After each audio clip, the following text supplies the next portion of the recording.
sampai dengan golongan penegak.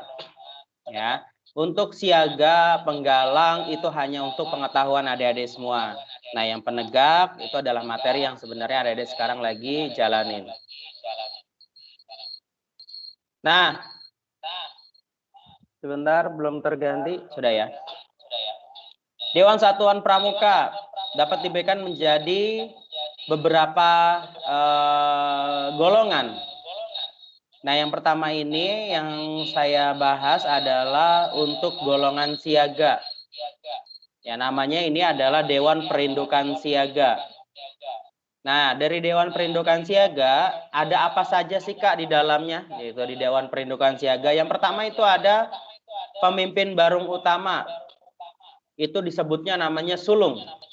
Ya, pemimpin paling utama di golongan siaga namanya sulung. Nah, kalau sulung itu kan di bahasa diibaratkan di dalam keluarga itu adalah anak pertama ya. Nah, itu makanya sulung itu adalah pemimpin paling tua yang ada yang di paling atas untuk golongan siaga, makanya disebut sulung. Yang kedua adalah pemimpin barung. Nah, di bawah si sulung itu ada pemimpin barung. Nah, pemimpin barung ini yang akan memimpin kelompoknya masing-masing. Ya, waktu itu pernah di kiasan dasar kakak jelaskan masalah barung memiliki beberapa kelompok, ya kan 6 sampai dengan 8 orang. Kemudian barungnya terdiri dari macam-macam jenis warna. Nah, itu untuk pemimpin barung di bawahnya sulung. Kemudian di bawahnya pemimpin barung ada para wakil pemimpin barung. Nah, jadi si pemimpin barung ini memiliki wakil, ya, yang disebut wakil pemimpin barung. Dan dia memiliki tanda jabatan. Kalau pemimpin barung utama atau disebut sulung itu stripnya 3, ada di kantong sebelah kiri. Maaf, kanan, ya, sebelah kanan. Terus kemudian pemimpin barung stripnya 2 berada di kantong juga sebelah kanan. Kemudian wakil pemimpin barung stripnya 1 dan ada di kantong sebelah kanan juga. Dan itu warnanya warna hijau semua. Nah, setelah dari wakil pemimpin barung itu ada sekretaris, ada bendahara dan ada anggota. Ya, di bawahnya nih wakil pemimpin barung. Itu ada sekretaris, ada bendahara dan ada anggota. Ya, silakan itu biasanya didiskusikan oleh dewan pemimpin barung utama dikumpulkan, kemudian dipilih siapa sekretaris, bendahara, anggota dan lain sebagainya. Kemudian di sini ada para pembina pramuka siaga. Nah, para pembina pramuka siaga itu disebutnya yanda untuk laki-laki dan bunda untuk perempuan. Ya, itu untuk pembina. Beda dengan kita. Kalau kita kan mau perempuan, mau laki-laki, itu dipanggilnya adalah kakak. Ya kan? Kak Syarif. Terus kalau misalkan ada Miss Wafa, kalau berpakaian pramuka dan menjadi pembina pramuka disebutnya Kak Wafa, gitu ya. Bukan lagi Miss, bukan lagi guru bahasa Inggris ya, karena ini sudah kegiatan kepramukaan. Nah, baik perempuan ataupun laki-laki di kegiatan kepenegakan disebutnya kakak.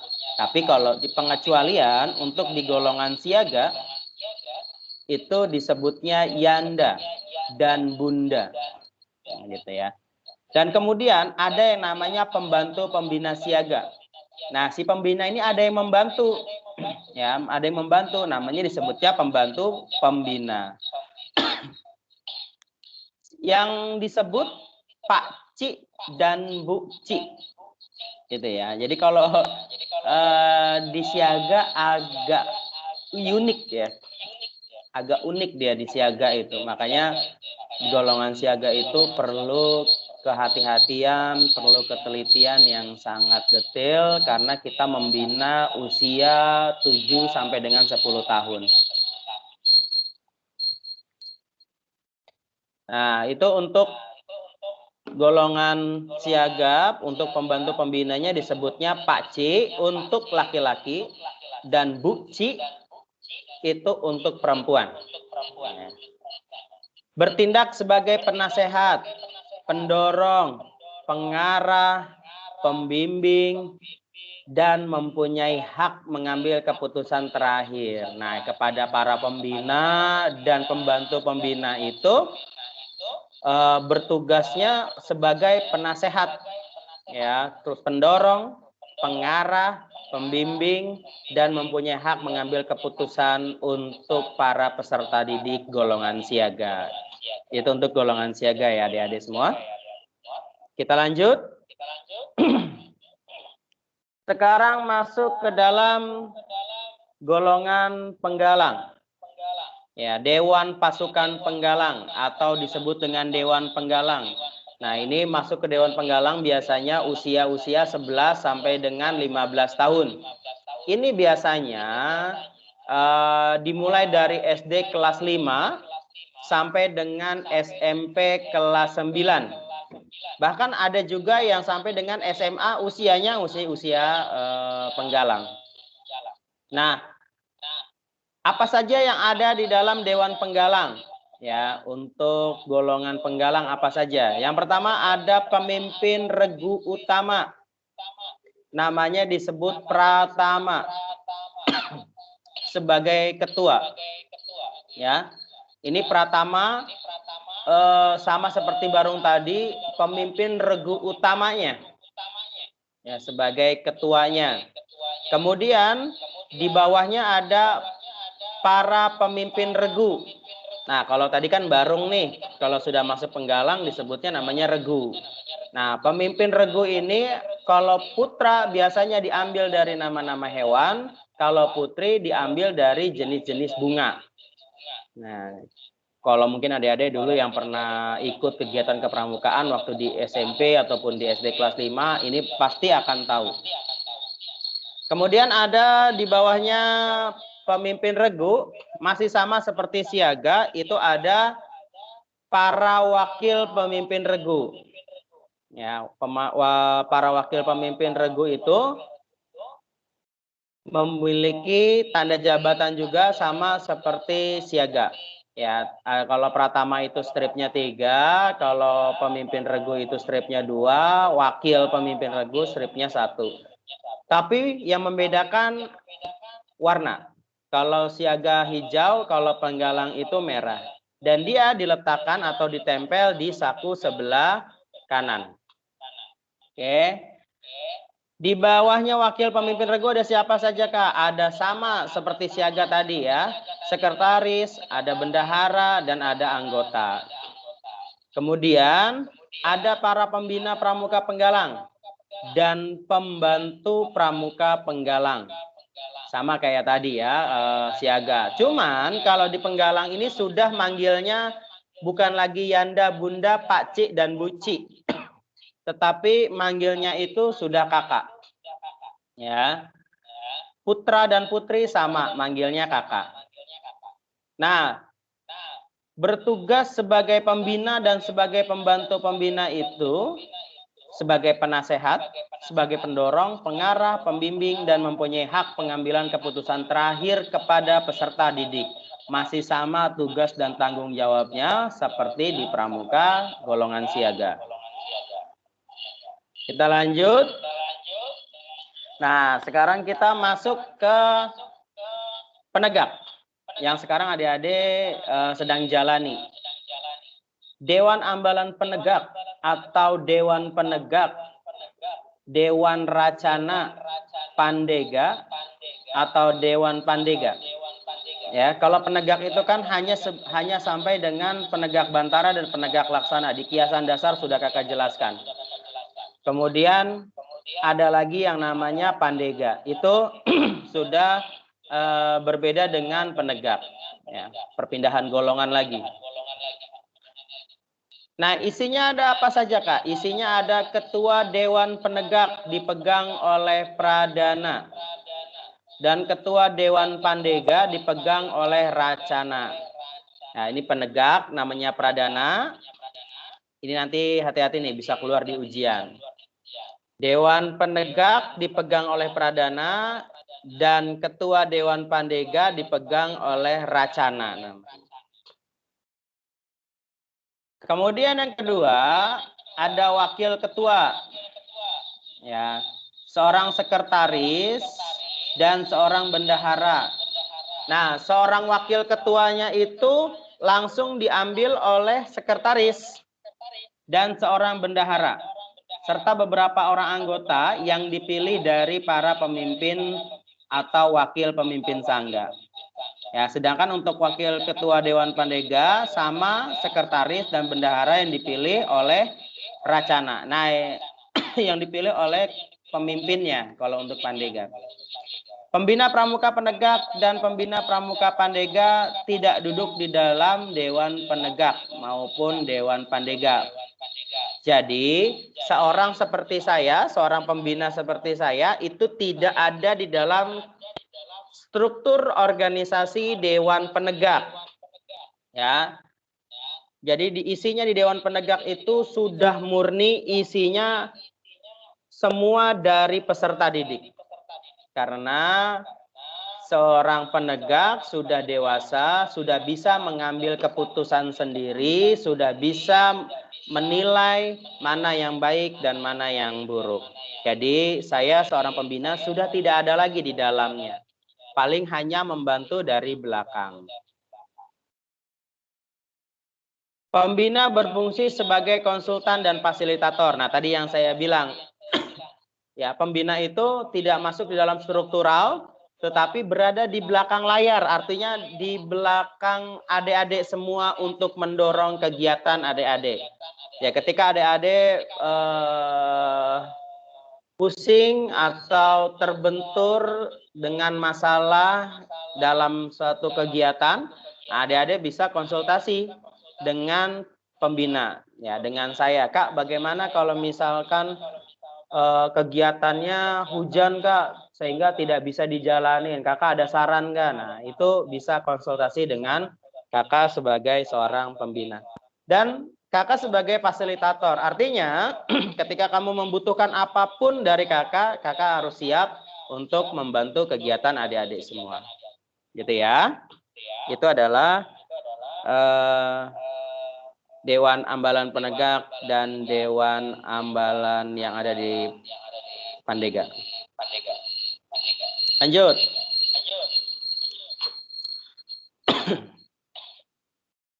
Dewan Satuan Karya Pramuka atau disebutnya Saka. Kita sudah pernah bahas ini sebelumnya. Ya, Saka itu ada berapa macam yang ada di Indonesia, terdiri dari angkatan laut, angkatan udara, angkatan darat, kepolisian, bahkan kesehatan, kehutanan, dan lain sebagainya.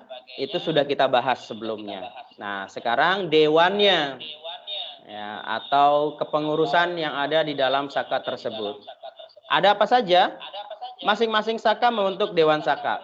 Ya, kemarin kan sudah kita bahas Saka Bahari, Saka Bayangkara, ya. Kepolisian itu ada Saka Bayangkara, kemudian kesehatan ada Saka Bakti Husada, dan mereka memiliki masing-masing itu memiliki Dewan Saka. Susunan Saka sama dengan susunan yang ada di Pandegak dan di Pandega. Mereka memiliki ketua Dewan Saka, kemudian mereka memiliki sekretaris, bendahara, dan lain sebagainya yang berada di struktur Dewan Ambalan. Kemudian Dewan Saka berkedudukan di kuartir cabang, atau di kuartir ranting juga bisa. Artinya Saka ini tidak ada di sekolah-sekolah. Ya, seperti kita nih di gugus depan kita di SMA Islam PB Sudirman itu tidak ada Saka. Saka itu berdiri di kuartir ranting atau tingkat kecamatan sampai dengan tingkat nasional. Ya, seperti itu. Lanjut. Nah, Dewan Satuan bertugas. Apa saja sih tugas-tugas dari Dewan Satuan itu? Nah, ini Dewan Satuan itu adalah judulnya ya. Judulnya Dewan Satuan itu adalah kepengurusan di dalam organisasi. Yang pertama, menyusun perencanaan. Nah, jadi dia merencanakan nih program-program apa yang akan mereka jalani.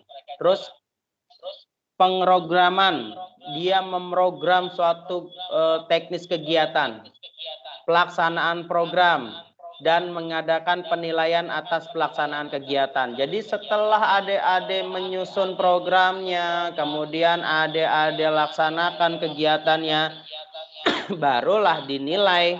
Kemudian kita evaluasi kegiatan yang sudah kita laksanakan. Apakah kegiatan ini efektif sehingga bisa kita lanjutkan di tahun-tahun berikutnya, atau kegiatan ini kita tiadakan. Nah, itu tugasnya. Terus menjalankan dan mengamalkan semua keputusan dewan. Jadi, di dalam Dewan Ambalan itu sudah punya program. Nah, kita tinggal menjalankan saja semua program-program yang sudah ada. Ya, kita tinggal ikuti saja urutannya. Jadi nggak usah kita bingung-bingung apa sih yang harus kita kerjakan. Kita lihat program kita jalanin, kita ikutin, dan kita laksanakan. Gitu kan. Kalau bisa dilaksanakan, laksanakan. Kalaupun tidak bisa dilaksanakan, harus diberikan keterangan bahwa kegiatan ini tidak dilaksanakan dikarenakan apa. Terus mengadministrasikan semua kegiatan satuan. Artinya di setiap kegiatan kita harus tertib administrasi, mulai dari surat menyurat, proposal, kemudian dokumentasi, laporan kegiatan, itu harus kita dokumentasikan, kemudian kita laporkan kepada pihak yang berwenang. Contoh kalau di sekolah ya sekolah. Kalau kuartir ranting ya berarti kuartir ranting, kalau di kuartir cabang, dan seterusnya.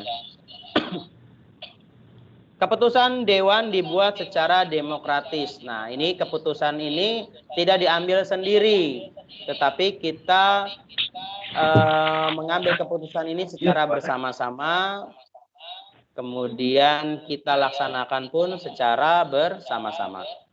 Itu adalah salah satu tugas dari Dewan Satuan.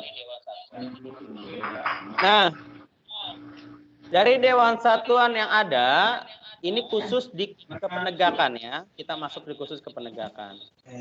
Ada yang namanya Dewan Kehormatan.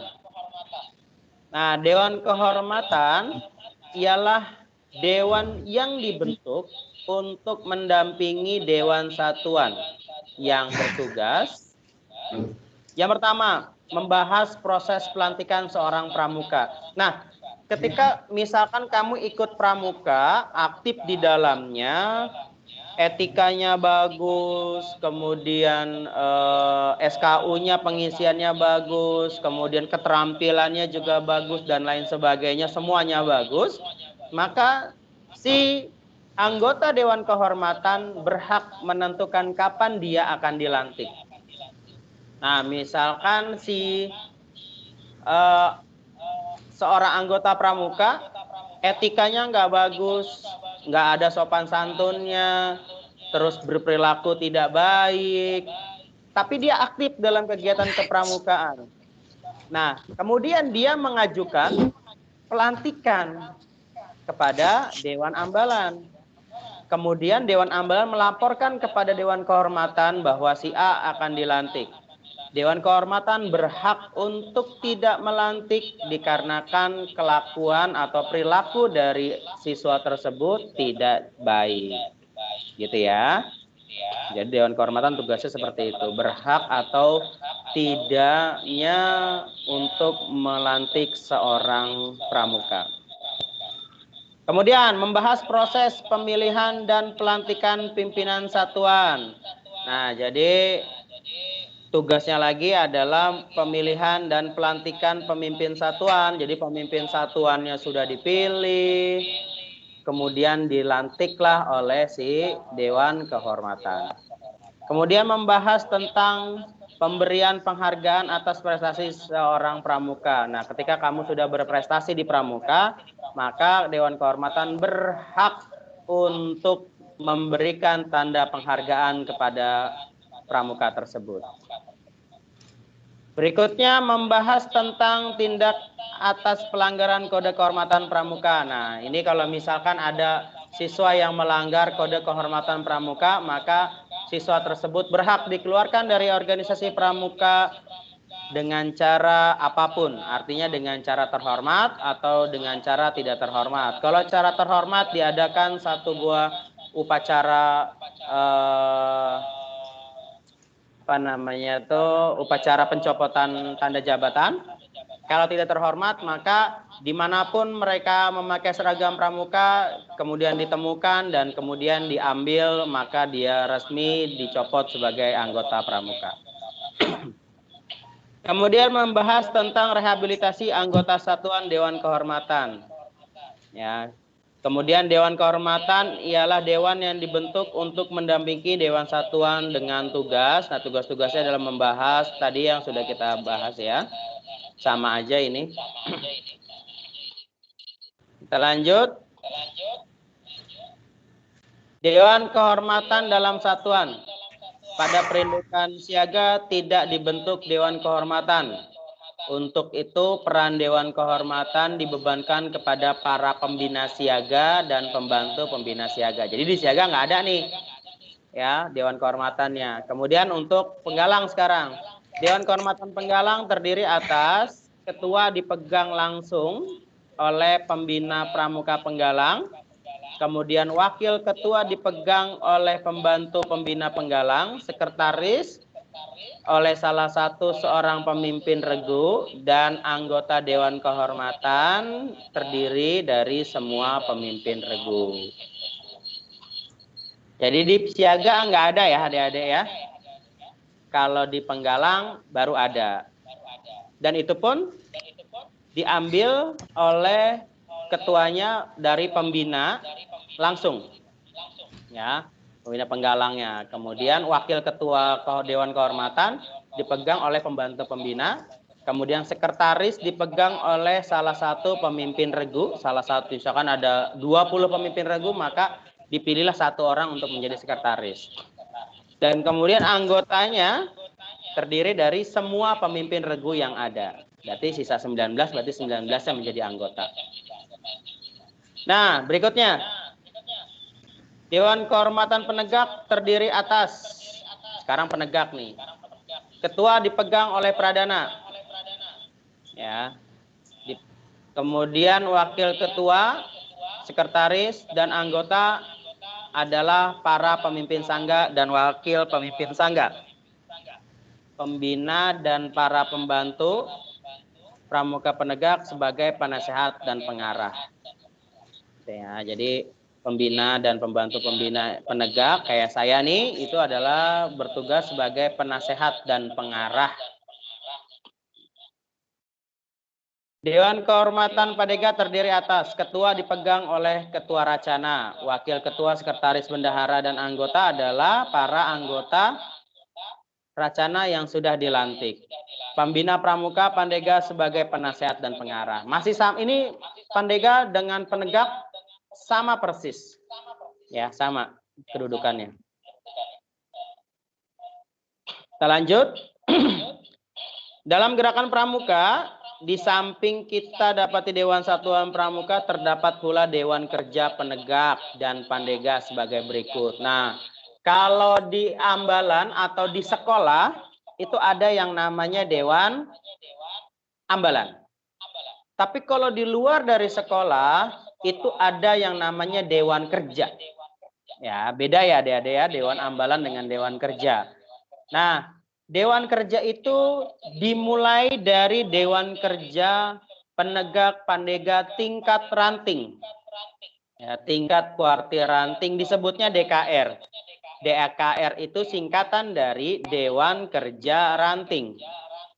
Berkedudukan di kuartir ranting atau sekelas dengan tingkat kecamatan. Kalau kita nih kecamatannya Bekasi Selatan berarti setingkat dengan Kecamatan Bekasi Selatan. Kemudian naik satu step lagi. Itu namanya Dewan Kerja Pramuka Penegak Pandega Cabang atau disingkat dengan DKC. Dewan Kerja Cabang. Nah, ini berkedudukan di kuartir cabang setingkat dengan kota atau kabupaten. Kalau kita kota Bekasi, maka sekelas dengan setingkat kota Bekasi. Kalau kita di kabupaten, ya berarti sekelas dengan Kabupaten Bekasi. Makanya setingkat dengan kota atau kabupaten. Selanjutnya, ada Dewan Kerja Pramuka Penegak Pandega Daerah. Disebut DKD. Dewan Kerja Daerah. Berkedudukan di kuartir daerah atau sekelas dengan setingkat dengan provinsi. Provinsi kita, Kota Bekasi itu adalah Jawa Barat. Maka ini Dewan Kerja Daerah ini setingkat dengan provinsi. Ya, provinsi kita adalah Jawa Barat. Kemudian D, Dewan Kerja Pramuka Penegak Pandega Nasional. DKN, Dewan Kerja Nasional. Berkedudukan di kuartir nasional. Nah, ini sudah semua provinsi jadi satu yang mengurus namanya Pramuka se-Indonesia. Pramuka Penegak dan Pandega yang mengurusi adalah Dewan Kerja Nasional. Lanjut. Dewan Kerja dalam gerakan pramuka adalah badan kelengkapan kuartir.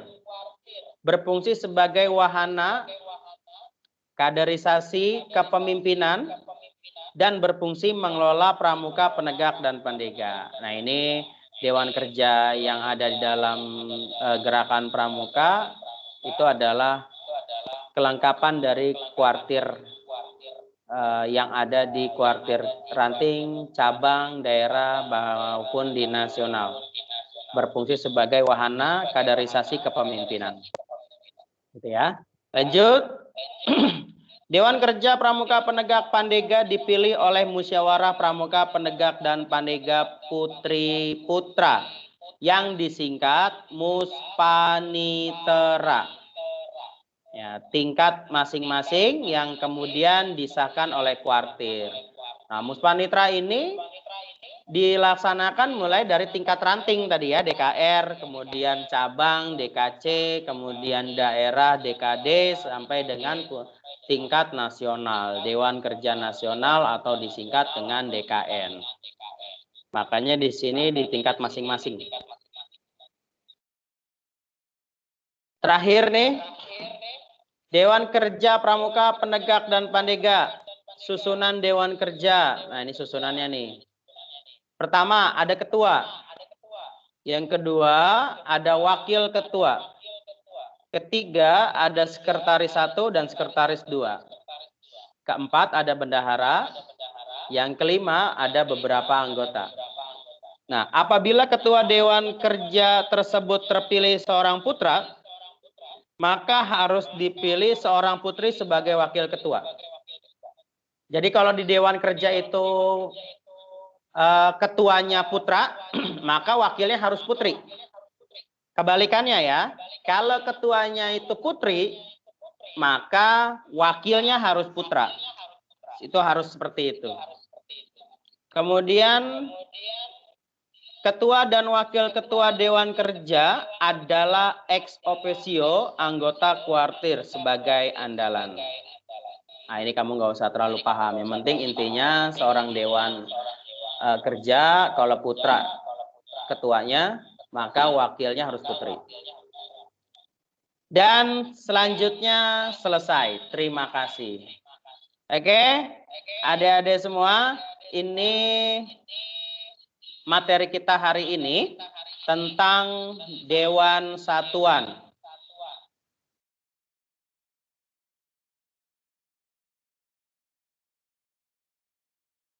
Saya minta adik-adik tugasnya, sebentar ya.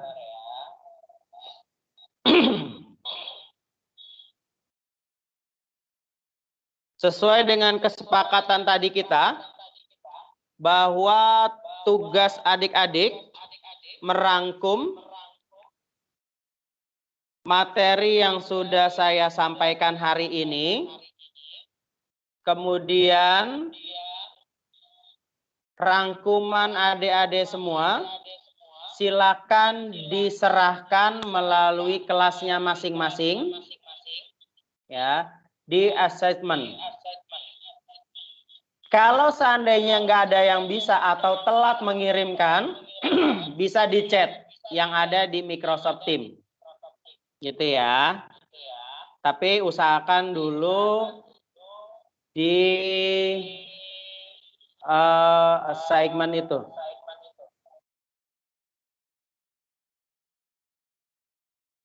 Bentar, saya mau, sebelum saya tutup, saya mau